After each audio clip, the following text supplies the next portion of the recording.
ó ti ṣẹlẹ̀, wàhálà ti dé. Tó bá sọ pé wàhálà ìtó wà nílẹ̀ ìgbọ̀ngàn ló jẹ́ wàhálà, ọmọ Yorùbá ogun ti dé, no doubt about it. Eléyìí kì í ṣe pé wọ́n ní ogun ti dé, ogun ti bẹ̀rẹ̀ lásìkò tá a wà yìí nísìnyí. Gbogbo ọmọ Yorùbá, gbogbo ọ̀nà tẹ́ bá lè fi dìfẹ́ǹdì ara yín, ẹ tètè lọ máa dira, ẹ lọ máa dira, ẹ lọ máa dira, ẹ lọ máa dira. Àwọn Fúlàní wọ́n ti fi àtẹ̀jíṣẹ́ ogun síta, wọ́n ti jẹ́ ká mọ̀ wípé tí bàbá wa Bọ́lá Ahmed Tinubu tí wọ́n bá ṣe nǹkan tí àwọn fẹ́, àwọn máa pa gbogbo ilẹ̀ Yorùbá run. Wọ́n sọ débi pé wọ́n ní kékeré ní tìbàdàn tá a rí, Ọlọ́run gbọ́ wọ́n sọ. Mo máa fi àtẹ̀jíṣẹ́ yẹn wọ̀nyí. Wọ́n ní ìtarí nìbàdàn, wọ́n ní kékeré ni. Wọ́n ní ìdúgbàmù tó dújọ́ kìíní àná tí gọ́vnà Ṣèyí Mákindé sọ wípé máìnì ni, wọ́n ní ọwọ́ àwọn ni. Wọ́n ní ìyẹn jẹ́ kéré sí kan tí ó máa ṣẹlẹ̀. Wọ́n ní ìyẹn kéré sí kan tá a máa rí. Wọ́n ní tí ìjọba ò bá fọwọ́ síbi tọ́wọ́ gbé, wọ́n ní tí ìjọba ò bá fi olórí àwọn tí wọ́n mú sílẹ̀, wọ́n ní àwọn máa fi mú Nigerian government fi dánrin. Wọ́n ní àwọn máa make sure pé àwọn wá gbogbo ilẹ̀ Yorùbá. Ṣẹ́wá gbógun ti dé báyìí. Tẹ́bà lè gbà mí gbọ́, ẹ jẹ́ kí n fi hàn yín. Kò kú kí ṣèmi ni mo sọ. Tábà ní bóyá pé máa ti ló sọ kíní kan. Nǹkan tí mò ń sọ yìí ó ti wà lórí fún, ó ti wà ní circulation lórí social media káàkiri. Ọmọ Yorùbá ó ti dójú ẹ̀ báyìí. Kó ní kálukú ẹ tètè lọ máa dira, ẹ lọ máa dira, ẹ lọ máa dira, ẹ lọ máa dira, ẹ tètè lọ máa dira níbi tí a bá dé yìí. Ẹ̀yin àgbààgbà ilẹ̀ Yorùbá ẹ dìde kiri. Wọ́n sọ débi pé wọ́n ní anybody tó bá wà connected mọ́ ẹgbẹ́ àwọn pé èèwọ̀ ni fún ìjọba láti mú. Wọ́n ní anybody tó bá wà connected tó bá jẹ́ ọmọ ẹgbẹ́ àwọn, ó ti di èèwọ̀ fún ìjọba láti mú. Nǹkan kíkan tọ́mọ ẹgbẹ́ àwọn ò bá ṣe, ó ti di èèwọ̀ fún ìjọba láti mú. Ìjọba ò gbọ́dọ̀ fọwọ́ kàn débi tọ́mọ náà fẹ́ arrest ẹ̀. Wọ́n ní gbogbo nǹkan tí ọmọ ẹgbẹ́ àwọn bá ṣe àṣegbé ni. Ẹni tó sọ̀rọ̀ ètú dárúkọ ara ẹ̀ o. Ọmọ Yorùbá ogun ti dé. Ó máa da kí ẹ̀yin ìyá àti bàbá wa tẹ wà nílùú òyìnbó, ẹ bẹ̀rẹ̀ sí ní ràn wá lọ́wọ́. Ẹ máa bá wa share fídíò yìí káàkiri. Ẹ jẹ́ kí fídíò yìí lọ viral. Kẹ wá ṣoore kan fún àwọn ọmọ Yorùbá. Ẹ máa kọ sí comment section wípé we want to be out of Nigeria. Iṣẹ́ tẹ̀yìn fẹ́ ṣe fún wa nìyẹn. Ẹ ṣáà máa kọ sí comment section wípé we want to be out of Nigeria. Ẹ máa sọ pé international community, we want to be out of Nigeria. We are not Nigerians. We are Yorubians. We are from Yoruba nation. We want to go back to our origin. Ẹ máa kọ àwọn positive comment yẹn sí comment section. Kẹjẹ káwọn United Nations máa rí. Kẹjẹ káwọn international community sì máa rí. Nísìnyí báyìí, ọmọ Yorùbá bàbá wa Dr. Chief Sunday Adéníyì Adéyẹmọ Ìgbòho Òòṣà. Bàbá yóò tiẹ̀ tí ìjọba o. Wọn ò ṣe kọ́kọ́ fún ìjọba, wọ́n ní kọ́ mọ́ wíwá kọ́ mọ́ ń wà. Ẹ wà wọ́n lè ní sìn, wọ́n ti dí ìjẹ̀kú máa ẹ jẹ́ kí n kà síta. Ẹ jẹ́ kà síta kó má dàbí pé máa bí tún ti dé múlẹ̀ kìnìkan kọ̀ǹfàmù lélẹ́yìn. Bàbá wa Ìbà Gani Adams bàbá ẹ dìde. Bàbá wa Ọọ̀ni of Ifẹ̀. Bàbá wa Ọ̀jájá Ògúnwùsì ọba ẹni ìtàn. Ọ̀rìnkìlẹ̀ méjì ti ilẹ̀ Yorùbá. Bàbá ẹ dìde kẹtàrà ṣàṣà. Bàbá wa Àrẹ̀mú Olúṣẹ́gun Ọbásanjọ́, ẹ má wọlé Yorùbá níran o. bàbá Ayọ̀ Adébánjọ ẹ má wọlé Yorùbá níran, bàbá wa Bọ́lá Ahmed Tinubu ẹ má wọlé Yorùbá níran o. Bàbá wa Àwùjalẹ̀ ìlú Ifẹ̀, bàbá wa Àwùjalẹ̀ Ìjẹ̀bú, bàbá wa Aláké ìlú Ẹ̀gbá ẹ má wà níran o. bàbá wa Ọba Olówu, ogun ò gbọ́dọ̀ kólẹ̀ Yorùbá, ogun ò kólẹ̀ Yorùbá rí, ogun ò gbọ́dọ̀ kó wa nílẹ̀ Yorùbá o. Àwọn arábí wọ́n ti ṣetán láti fogun jà wá, wọ́n náà kọ́ dákẹ́ láti jọ ìní báwọn ń wò. Wọ́n ní nísìnyí báyìí wọ́n ní láti February lọ, wọ́n náà máa fi mú wa dánrin. Ìlú tó lọ́ba tó níjòyè, tí ó kì í ṣe pé a ò lọ́ba, tí ó ṣe pé a níjòyè, tí ó ṣe pé àláfẹ́nifẹ́re, tí ó ṣe pé a ò lẹ́gbẹ́ ọmọ Yorùbá. Wọ́n ní Ọ̀yọ́ ilẹ̀ Ìgbò sọ́tọ̀, wọ́n ní ilẹ̀ Yorùbá àti Middle Belt. Wọ́n sọ débi pé àwa tá bá nífẹ̀ẹ́ ara wa ká tètè máa fi lé wálẹ̀ báyìí. Bẹ́ẹ̀ ni mo sọ fún yín, àtẹ̀jíṣẹ́ yẹn ti ń lọ ní circulation káàkiri. Ogun ti fẹ́ kólẹ̀ Yorùbá rèé, ogun ti fẹ́ kólẹ̀ Yorùbá, ogun ti fẹ́ kólẹ̀ Yorùbá, ogun ò dẹ̀ gbọ́dọ̀ kó wa nílẹ̀ Yorùbá. Ẹ jẹ́ kí n kà á fún yín. Ó máa ṣe o. Àwọn àgbààgbà kọ̀ọ̀kan dẹ̀ mọ irú nǹkan yìí, wọ́n dẹ̀ panu mọ́ bí pé nǹkan kan ò ṣẹlẹ̀. Bàbá wa Bọ́lá Ahmed Tinubu ṣẹ́yìn náà ti wá rí pé ẹranko lásán làwọn arábí. Ṣẹ́yìn náà ti wá rí pé àwọn arábí wọn ò yẹ lẹ́ni tó jẹ kéèyàn tiẹ̀ máa pọ́nlé, wọn ò yẹ lẹ́ni tó jẹ kéèyàn bá ṣe. Ìdí nìyí táwa fi sọ fún yín wípé ẹ fi àwa ọmọ Yorùbá sílẹ̀, àwa ò kí ń ṣe apààyàn, àwa ò kí ń ṣe ajínigbé, káwa ò kí ń ṣe afẹ̀míṣòfò.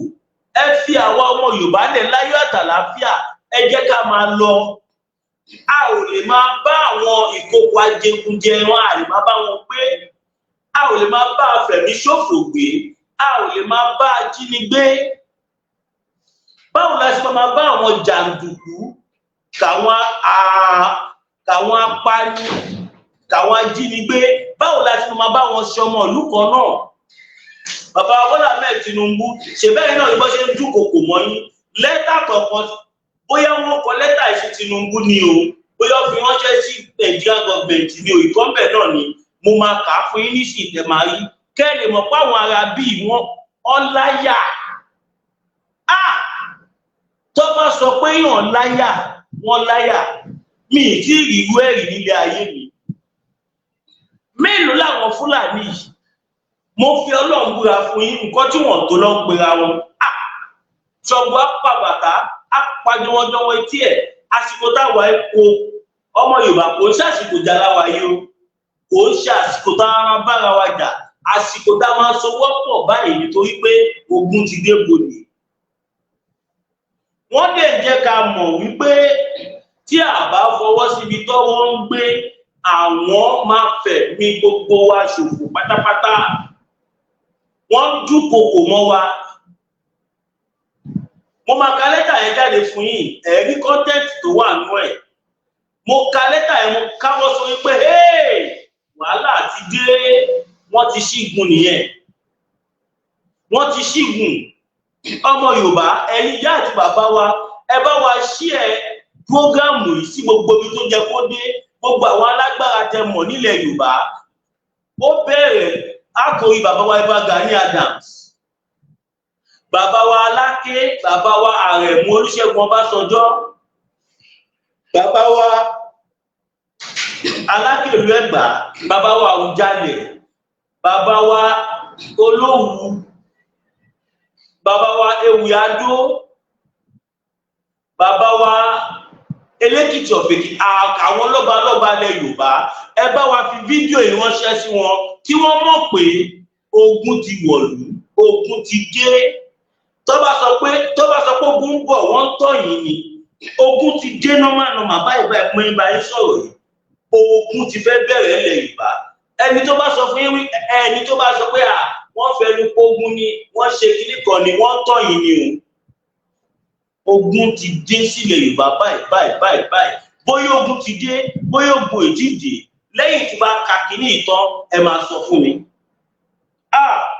ó mà ṣe o gbogbo nǹkan táwa dẹ̀ ti rí tipẹ́tipẹ́ lélẹ́yìí tí bàbá wa Dr. Sunday Igboho fi dìde ẹ mọ̀ pé ogun tí àwọn Fúlàní fẹ́ bá wa jà nísìnyí orí ẹ̀yìn lọ́ba padà fàbọ̀ sí yes ẹ lọ́wọ́ àwọn mo sọ fún yín pé àwọn fídíò kan wà lọ́wọ́ mi bó ṣe fàdá fọ́ orí èèyàn bó ṣe fi bí wọ́n ṣe fi ọ̀bẹ tí wọ́n fi dú èèyàn kò kí ṣe old video new video lélẹ́yìí tí a gbọ́ kó ṣẹlẹ̀ ní Plateau gbogbo agbègbè ibi tí wọ́n ti ní kó ti vacate nísìn wọ́n dídí dárúkọ àwọn ibi táwọn èèyàn gbọ́dọ̀ fi lé wọn lẹ̀ pé because àwọn fẹ́ bẹ̀rẹ̀ iṣẹ́ fúlì pé because kò kí ń ṣe àdéhùn tó wà láàárín àwọn àtàwọn àgbààgbà wọn nìyí pé wọ́n ní ẹni tó máa protect àwọn Fúlàní ló máa gbéjọba fún wọ́n wá lọ gbéjọba fún bàbá wa Bọ́lá Ahmed Tinubu wọn wá fẹ́ tẹ̀lé àdéhùn táwọn àgbààgbà wọn bá àwọn sọ pé so fún díẹ̀ yìí àwọn máa bẹ̀rẹ̀ sí ní jagun ogun ẹ̀sìn gbogbo nǹkan yìí ní ọ̀pọ̀lọpọ̀ ẹ̀yin àáfàá ẹ̀yin pásítọ̀ ẹ̀yin oníṣẹ̀ṣe lè rí ẹ̀dẹ̀ panumọ́ ẹ wá ń jà ẹ sọra yín dàbúrò Ọlọ́run ẹ sọra yín di lọ́ọ̀yà Ọlọ́run lè gbèjà ẹ kọ́kọ́ gbèjà ẹ̀mí ara yín kẹ́ gbèjà ẹ̀mí àwọn tẹ́ ẹ ní sójú ṣọlọ sọ fún yín pé òòjọ́ lẹ́nu ibi tó yẹ ká kọjú sí àkọjú sí ẹ lè sọ fún mi pé ìtìrì àtẹ̀jáde yìí kọ́ máa dúnkokò mọ́ dídí ìjọba lábíyèsí Elédùmarè Nàìjíríà ti tán kẹjẹ ń play kí n tó ka kí n wo fídíò kí n tó kà ẹ kà á kọ́ díẹ̀ ká polówó ọjà tí bá dẹ̀ ti dé báyìí mo fẹ́ play ẹni direct. Aula bitter tea ẹkùn akíkanjú tí ń wọ̀yá ìjà pẹ̀lú àwọn àìsàn bíi kíndìnrín èyí tó ní stone nínú kidney stone yóò mẹ́ẹ̀tì rẹ̀ tẹ́ẹ̀sì yámọ́ ìgbẹ́ dànù òun kan náà sì tún ní o ló ń ṣiṣẹ́ fún liver àìsàn jẹ̀dọ̀jẹ̀dọ̀ a tún máa ṣiṣẹ́ fún heart èèyàn ìṣòro àìlèmí sókè sódò dáadáa Aula bitter tea tó tún ṣiṣẹ́ fún ìfúnpá gíga high blood pressure bákan náà gbogbo ẹ̀yin tẹ́ bá ní ìṣòro ìsétọ̀ tá a mọ̀ sí prostate cancer gbogbo àwọn àìsàn tá a là kalẹ̀ yìí pátápátá ni yóò wo gbogbo ẹ̀sán. ìṣòro ara ríro ń kọ́ egbògi Aula bitter tea ní kẹ́ ẹ gbẹlura o. gbogbo ẹ̀yin tẹ́ wà ní Manchester láti rí egbògi Aula bitter tea rà ẹ kàn sí wọn ní nọ́mbà 45 Middleton Garden Manchester M24 1AB tàbí kẹ́ ẹ pè sórí àwọn nọ́mbà tó wà lójú ìwòran yìí àti Nigerians nọ́mbà yìí pẹ̀lú 0803 319 4355 tàbí 0802 626 5000. egbògi Aula bitter tea ewé àtegbò pọ́nbélé wọ́n fi ṣe àgbékalẹ̀ rẹ̀ pẹ̀lúra lónìí kò jẹ́rìí sí ìmọ̀ ìjìnlẹ̀ tiwantiwa.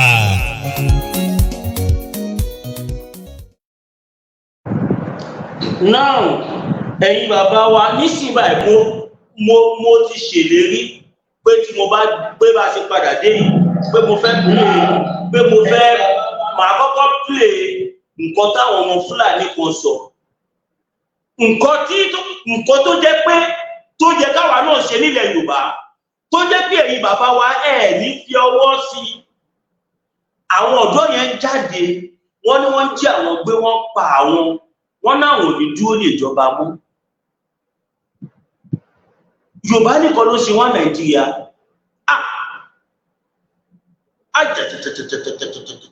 àwọn kẹ̀tẹ̀ máa jẹ́ kí n sọ màá wọ́ pílẹ̀ fún yín màá wá gbé nǹkan táwọn olórí burúkú ọmọ màálù káwọn ọmọ màálù tó jẹ́ pé yín máa ń pọ́ mọ́ wọn lágbárí tó jẹ́ pé màálù làwọn bàbá wọn máa ń bá sùn ẹgbẹ́ ọkọ ṣe ń dúnkokò mọ́ oh my goodness oh my kẹjá ọkọ pílẹ̀ kan tí àwọn ọmọ yìí sọ náà.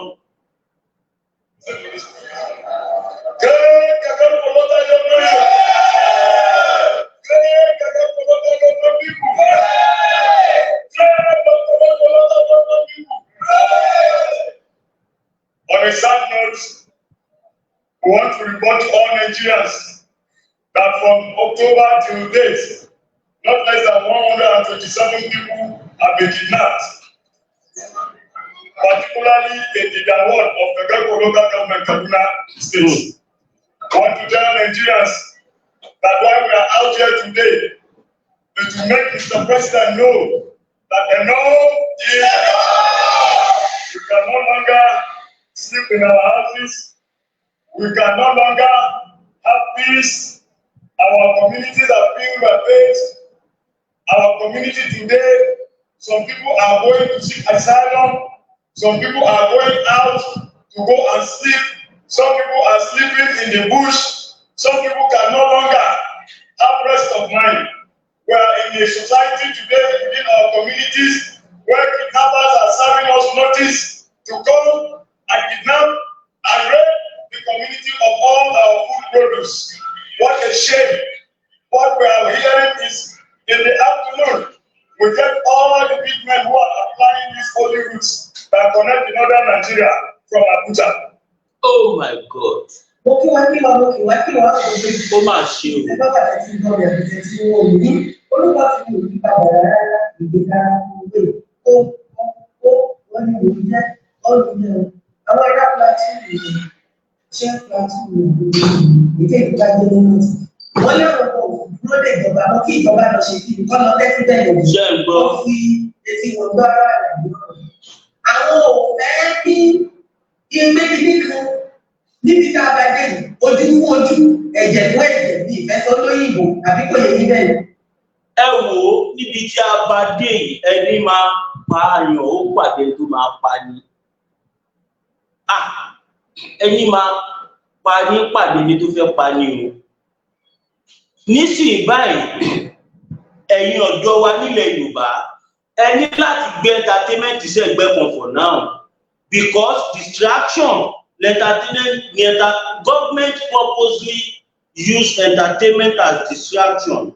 Now mo fẹ́ ka kíní yẹn síta fún yín.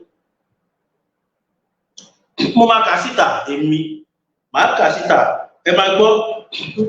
My middle belt people read and read statement by Fulani Nationalist Movement (FUNA) on national issue on the arrest of Fulani leader and our last warning. We hereby reintegrate our demand for the immediate release of the president of Miyetti Allah, Kautal Ore and Bello Bodejo. Release Bodejo or the government will have itself to blame. We hereby give 72-hour notice. Failure to release them, the Nigerian government will hear from us. Post-election imminent crisis will have deliberately be silent for obvious reasons, chief of which was the intervention of our elders before the 2023 election. Unfortunately, the elder gave us false promises that they would hand over the presidential seat to someone who can protect the Fulani interests, but they never did. Ṣé ń gbọ́? Tí ó bá ṣe pé lórí burúkú làwọn wèrè yìí, ṣáwọn ló máa sọ ẹni tó máa jẹ́ president? Ṣé gbogbo iṣẹ́ ń yọ dáradára tẹ kó wá sí? Ṣé ẹ̀yin àgbààgbà wa ṣé ẹ̀ láwọn wèrè tẹgbẹ́ lẹ́yìn?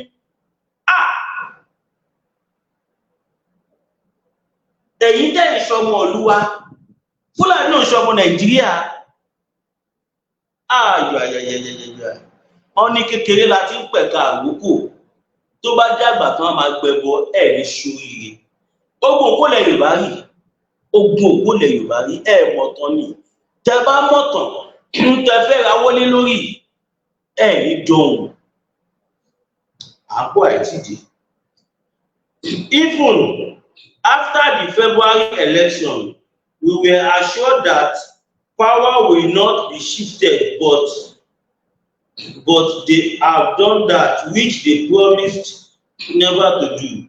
We were aware of the efforts, but the anti-Fulani force prevailed. Inevitable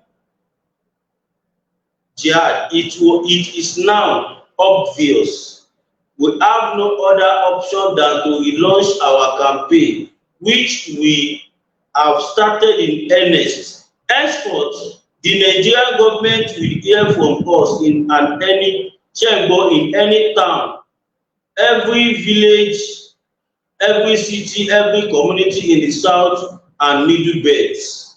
Our campaign will be swift and decisive, and nobody will be able to help Nigeria.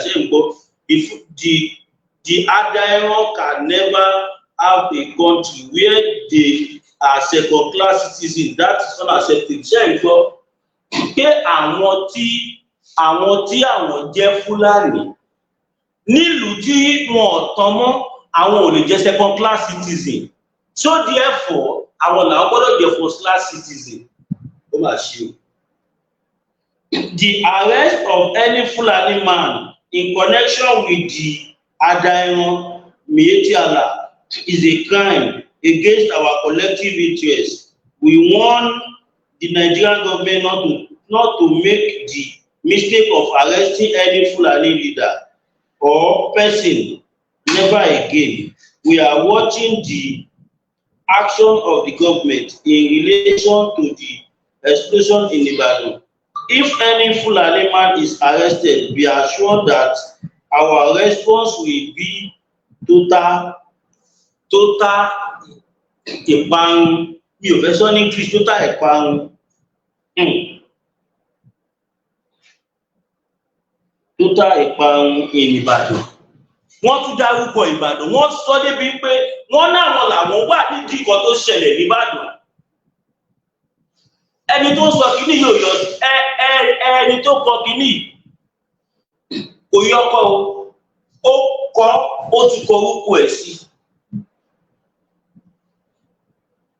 We are watching and the election of the government in relation to the Idugbamu in Ibadan.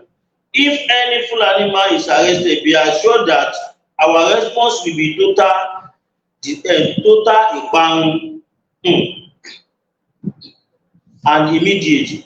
We call on all our Fulani brothers take the Ogun into the enemy territory in Plateau, Enugu, Lagos, Ibadan, Port Harcourt, Makurdi until the ìjọba pan ṣe pé wọ́n yọlẹ̀ Ìgbò kúrò, wọ́n ti rí àwa bíi màálù.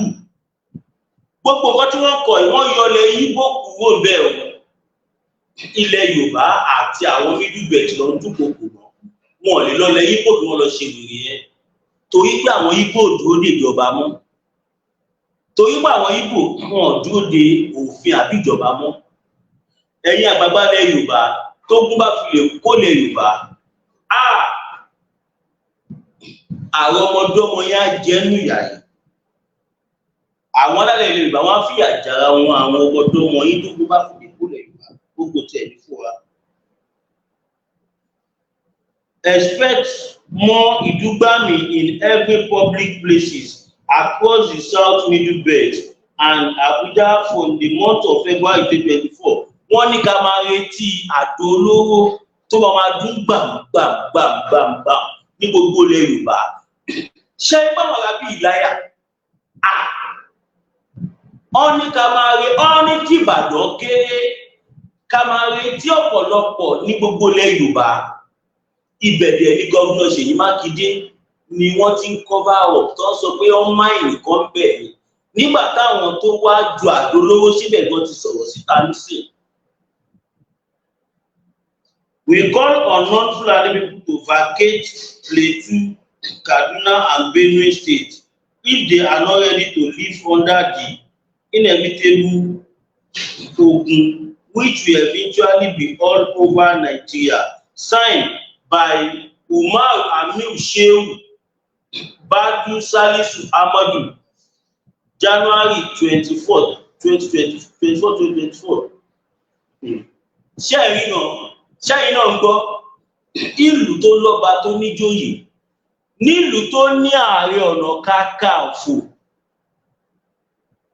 nílùú tó ní Ààrẹ Ọ̀nà Kakanfò, nílùú tó ní Balógun.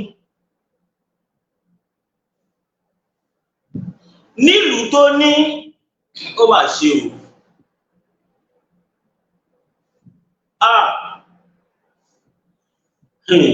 Yorùbá a ti ń sùn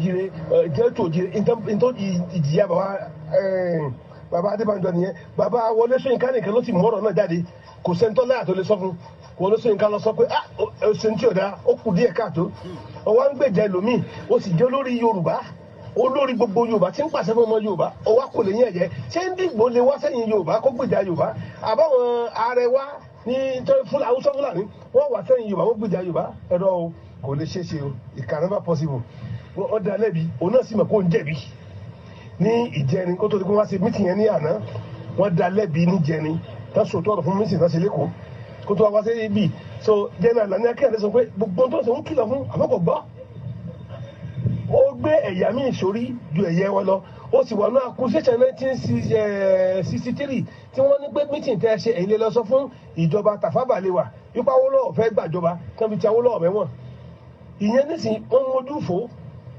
pé irọ́ ni òótọ́ ni àmẹ́lẹ̀ nísìnyí ó wá fojú wọn mú wọ́ta ìyẹn ọ̀rọ̀ bàbá Ṣóyínká àkọ́kọ́ nìyẹn ìyẹn tí bàbá Ṣóyínká wá sọ tó rájà lẹ́nu pé ó ní kí Tinubu ọmọ rò pé òun ló ń dórí oyè o ó ní gbogbo Yorùbá ló gbé dórí oyè o ó láàmú tí ń ṣe Yorùbá nation kódà ọmọ ìṣẹ̀lẹ̀ Sunday Igboho fáwọn ọmọ yẹn ni kó máa dúpẹ́ lọ gbogbo wọn pé gbogbo ọmọ Yorùbá tí ń ṣe Yorùbá nation àwọn ni wọ́n rí pé Yorùbá fẹ́ lọ wọ́n fi gẹrẹwu àwọn gbà tí Tinubu náà kì í ṣe sọ́jà àmọ́ kì í gbàgbẹ̀rẹ́ ọmọ akínní wọ́n fẹ́ fi di gẹrẹwu kò sí di gẹrẹwu òun náà ó sán lórí mọ́ ọ lọ́wọ́ nísìnyí wọ́n ní lẹ́ẹ̀kejì kó máa dúpẹ́ lọ gbogbo àwọn fọ́fadà wa èmi látàrí àwọn Awólọ́wọ̀ ni Akíntọ́lá tẹ́ padà nítorí ọ̀rọ̀ yìí wọ́n pa Akíntọ́lá láyà wọ́n pa gbogbo dànù tóbi torí MK Abíọ́lá gbogbo orí wọn ló gbé débẹ̀ o torí náà owó kí wọ́n mọ́ nísìn bọ́ọ̀ ni ọmọ Yorùbá ò sí nígbàgbé ẹ̀ ní kò ṣe kọ́míníkù nìyẹn.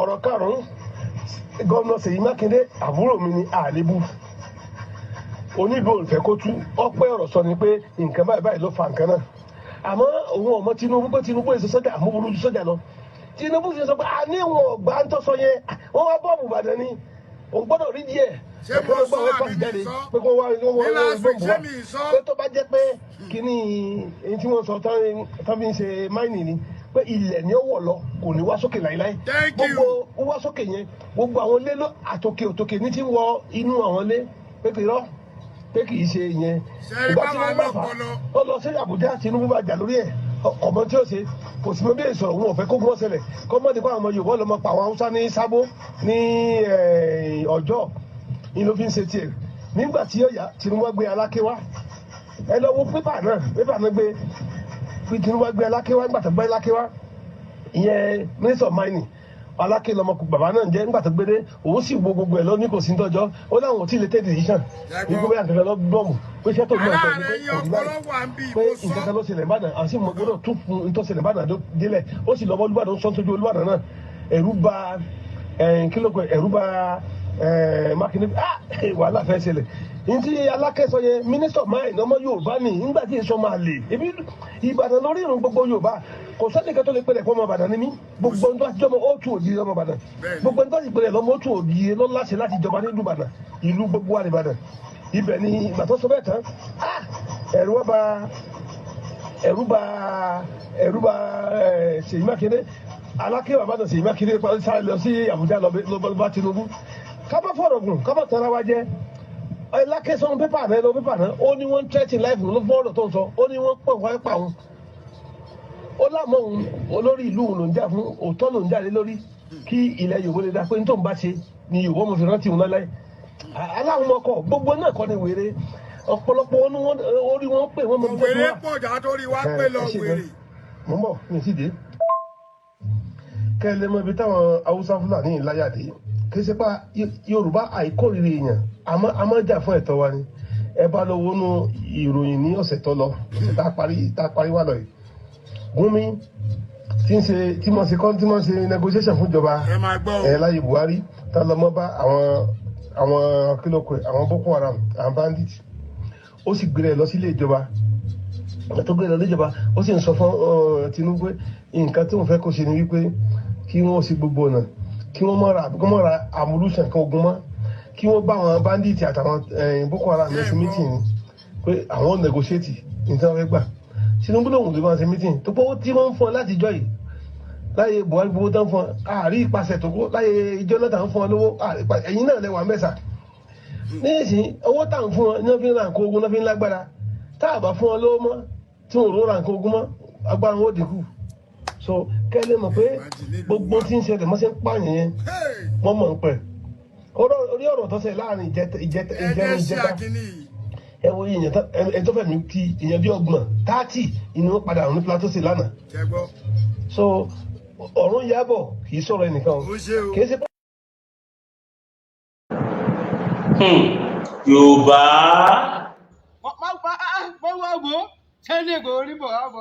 tí n bá gbórúkọ Sunday Igboho àyà mi ò tún jáde kò sí nǹkan kan òtútù ó mú mi pẹ̀lú. òtútù tí mo ẹ